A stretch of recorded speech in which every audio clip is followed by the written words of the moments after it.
Students. तो बच्चों आज हम बात करेंगे डिस्कवरी ऑफ इलेक्ट्रॉन की। ये जिसको हम आज कहते हैं कि ये एटम का फंडामेंटल पार्टिकल है। 3 फंडामेंटल पार्टिकल है, इलेक्ट्रॉन, प्रोटॉन और न्यूट्रॉन, जिसमें से आज हम इलेक्ट्रॉन की डिस्कवरी के बारे में बात करेंगे। क्योंकि डाल्टन एटॉमिक थ्योरी के आने तक एटम को न्यूट्रल समझा जाता था। बाद में फैराडे के जो कुछ एक्सपेरिमेंट थे, किसके ऊपर, डिस्चार्ज ट्यूब एक्सपेरिमेंट किए थे उन्होंने, वो क्या स्टडी करना चाहते, बेसिकली क्या स्टडी कर रहे थे, वो कंडक्शन स्टडी कर रहे थे। कंडक्शन किस चीज की, कंडक्शन इलेक्ट्रिसिटी की, कि इलेक्ट्रिसिटी पास हो भी सकती है नहीं हो सकती। वो इलेक्ट्रिसिटी की कंडक्शन स्टडी कर रहे थे, किसमें से, थ्रू गैसेस।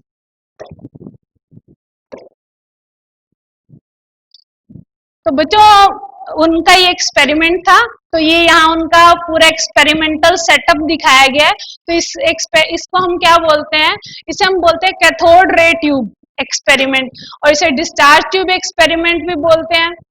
और इसी को बाद में, क्योंकि इसी से फिर विलियम क्रुक ने एक्सपेरिमेंट किया, तो इसे इस ट्यूब को क्रुक ट्यूब भी बोलते हैं। Cathode ray tube, discharge tube और क्रुक ट्यूब। तो ये एक ट्यूब है, इसकी लेंथ होती है 60 सेंटीमीटर। ये ग्लास के मटेरियल से बनी होती है, और इसके दोनों एंड्स पे क्या फिट किए गए हैं, मेटल के इलेक्ट्रोड्स।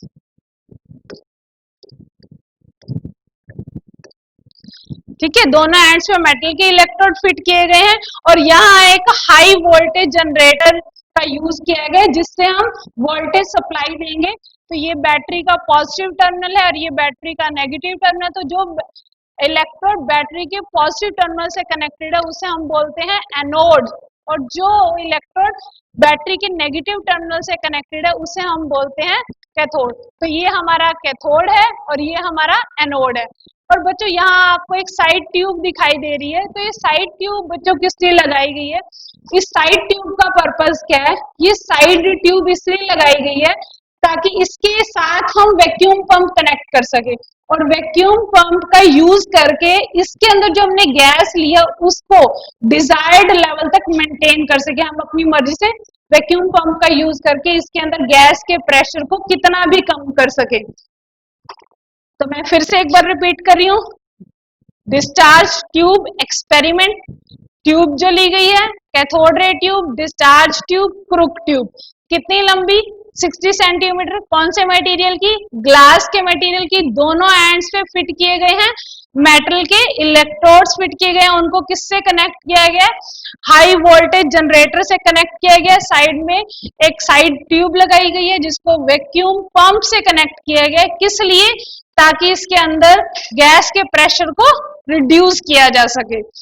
और साथ में, तो ये उसका पूरा एक्सपेरिमेंट था। तो उन्होंने क्या किया, जब माइकल फैराडे से एक्सपेरिमेंट कर रहे थे, तो उन्होंने जो गैस ली थी इसके अंदर, तो हाई प्रेशर पे ली 1-2 एटमॉस्फेयर, और धीरे धीरे वोल्टेज को बढ़ाते गए 10 वोल्ट, 20 वोल्ट, 30 वोल्ट। तो क्या ऑब्जर्व किया कि गैस में से कोई करंट फ्लो नहीं कर रहा। तो इवन वो 10,000 वोल्ट तक भी गए, लेकिन 10,000 वोल्ट तक भी गैस में से कोई करंट फ्लो नहीं हो रहा था। तो जब उनकी ये ऑब्जर्वेशन थी कि गैस जो है वो पुअर कंडक्टर है इलेक्ट्रिसिटी की, लेकिन बाद में विलियम क्रुक ने भी जब अपने एक्सपेरिमेंट किए और वैक्यूम पंप का यूज करके इसके अंदर गैस के प्रेशर को लो कर दिया, और इवन जब इसका प्रेशर को कितना लो कर दिया गया, 0.01 mm ऑफ मर्करी। तो जब उन्होंने इसके अंदर गैस के प्रेशर को 0.01 mm लेवल तक लो कर दिया, तो क्या ऑब्जर्वेशन हुई, तो पूरा सेटअप है, जैसे ही प्रेशर को लो किया गया, जब तक प्रेशर हाई था कुछ नहीं हुआ, लेकिन जैसे ही प्रेशर को लो किया तो कैथोड वाली साइड, मतलब इसके अंदर गैस में से करंट फ्लो होना शुरू हो गया। फिर ये यहाँ बच्चों ये जो दिखाया गया, ये क्या दिखाया गया कि इसके अंदर से करंट फ्लो हो रहा है। फिर उसके बाद उन्होंने क्या किया, यहाँ जो एनोड था, कैथोड वैसा ही लिया, लेकिन एनोड को पंच करके लिया। जो एनोड था उसके अंदर एक होल कर दिया, होल करना माना पंच करना। तो एनोड को यहाँ पंच कर दिया गया, और यहाँ इसको फिर से हाई वोल्टेज जनरेटर से कनेक्ट किया। तो जैसे ही ये उन्होंने पंच किया तो, और ये जो इसके बैक वाली स्क्रीन थी इसको कोट कर दिया एक मटेरियल से, जिस मटेरियल को हम बोलते हैं जिंक सल्फाइड। ये एक ऐसा सब्सटेंस होता है जब इसके ऊपर कुछ भी इनविजिबल चीज भी फॉल करेगी ना तो ग्रीन कलर की लाइट निकलेगी। तो जैसे ही कैथोड वाली साइड से एनोड की इस होल में से पास होके जो भी एमिट हुआ था इनविजिबल रेज, वो जब यहाँ टकराई तो ग्रीन कलर की लाइट निकली। तो इन रेज को जो ये कहां से आ रही थी, जो कैथोड वाली साइड से आ रही थी, एनोड की तरफ जा रही थी। और यहाँ बच्चों ये आपको समझाने के लिए दिखाया गया कि इस तरह से, लेकिन उसे ये दिखाई नहीं दिया था, ऐसा ग्लो नहीं दिखाई दिया था, इनविजिबल रेज थी। इनविजिबल का मतलब ही क्या है कि जो दिखाई ना दे। तो उसको फिर उसने देखा कैसे था, क्योंकि उसने ये जो बैक में ये जो स्क्रीन लगाई थी ये ऐसी स्क्रीन थी कि जब इसके ऊपर कोई इनविजिबल चीज भी टकराएगी तो क्या निकलेगी, ग्रीन कलर की लाइट निकलेगी। तो इस जब हमारे पास जिंक सल्फाइड की स्क्रीन से ग्रीन कलर की लाइट निकलती है, इस प्रोसेस को हम बोलते हैं सिंटिलेशन।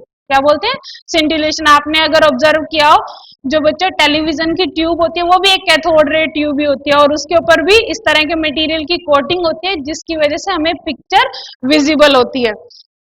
उसके बाद तो जब विलियम क्रूक ने अपना एक्सपेरिमेंट कंडक्ट कर लिया, उसके बाद जे जे थॉमसन आए, और ये बहुत पावरफुल साइंटिस्ट थे। इन्होंने कैथोड रेज जो एमिट हुई थी कैथोड से, उसकी प्रॉपर्टीज को स्टडी किया, और इनको अपने इस काम के लिए नोबेल प्राइज भी मिला। और सिर्फ इनको ही नोबेल प्राइज नहीं मिला, मेरे को लगता है शायद हिस्ट्री में ये इकलौते ऐसे टीचर होंगे जिनको खुद को भी नोबेल प्राइज मिला, और इनके 8 स्टूडेंट्स को, 8 स्टूडेंट जो इनके अंडर 8 रिसर्च वर्कर थे, जिनमें से रदरफोर्ड भी एक थे, मैक्स बॉर्न, बहुत सारे, इवन एक तो इनके खुद के सन थे जीपी थॉमसन, उनको भी नोबेल प्राइज मिला। तो एक टीचर और उसके 8 स्टूडेंट्स को नोबेल प्राइज मिला, ये अपने आप में बहुत बड़ी बात है। तो जे जे थॉमसन ने क्या स्टडी की, प्रॉपर्टीज ऑफ कैथोड रे। तो इन्होंने देखो क्या क्या ऑब्जर्वेशन की। तो सबसे पहली जो ऑब्जर्वेशन इन्होंने की, इन्होंने इस कैथोड रे ट्यूब में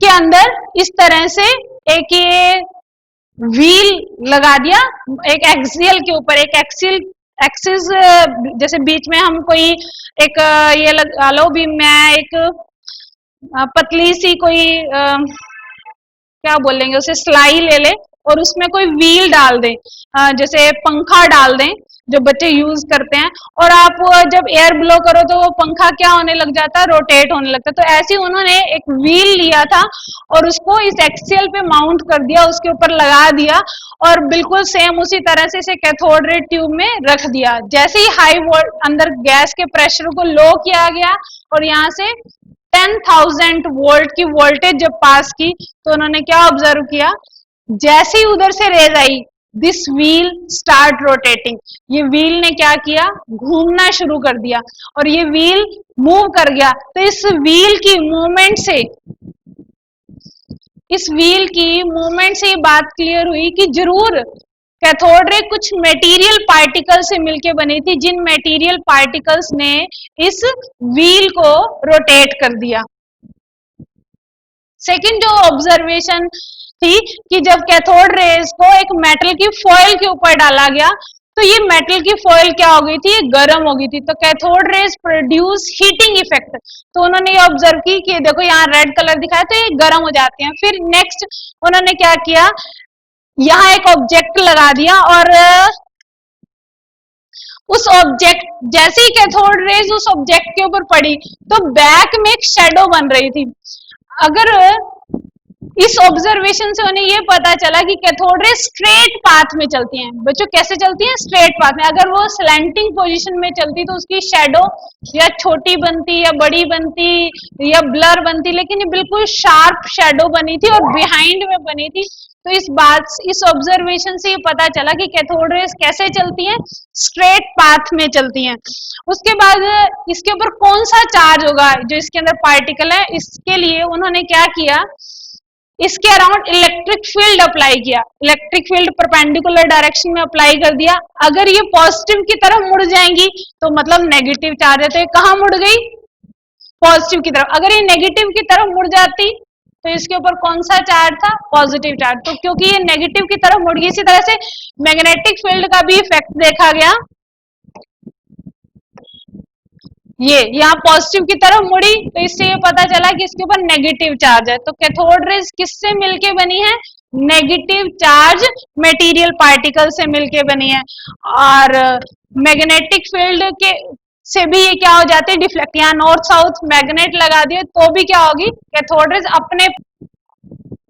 तो बच्चों ये कैथोड रेज है, मेन 2 पॉइंट बताए ना, मटेरियल पार्टिकल से मिलके बनी होती है और उन मटेरियल पार्टिकल्स के ऊपर कौन सा चार्ज होता है, नेगेटिव चार्ज होता है। तो ये मटेरियल पार्टिकल जिससे कैथोड रेज मिलके बनी थी, जिनके ऊपर नेगेटिव चार्ज था, उनको हम क्या कहते हैं, इलेक्ट्रॉन्स। तो उन्होंने इलेक्ट्रॉन की डिस्कवरी की थी कि कैथोड रेज इलेक्ट्रॉन से मिलके बनी है। उसके बाद वो ये जानना चाहते थे किस किस गैस में इलेक्ट्रॉन पाया जाता है और किस किस मेटल में इलेक्ट्रॉन पाया जाता है। तो उन्होंने क्या किया, यही एक्सपेरिमेंट रिपीटेडली परफॉर्म किया और बार बार बीच में, जैसे एक बार हाइड्रोजन गैस ले ली, दूसरी बार हीलियम गैस ले ली, तीसरी बार बीच में ऑक्सीजन गैस ले ली, अलग अलग गैसेस ली और ये मेटल के इलेक्ट्रोड भी डिफरेंट टाइप्स के लेके देखे।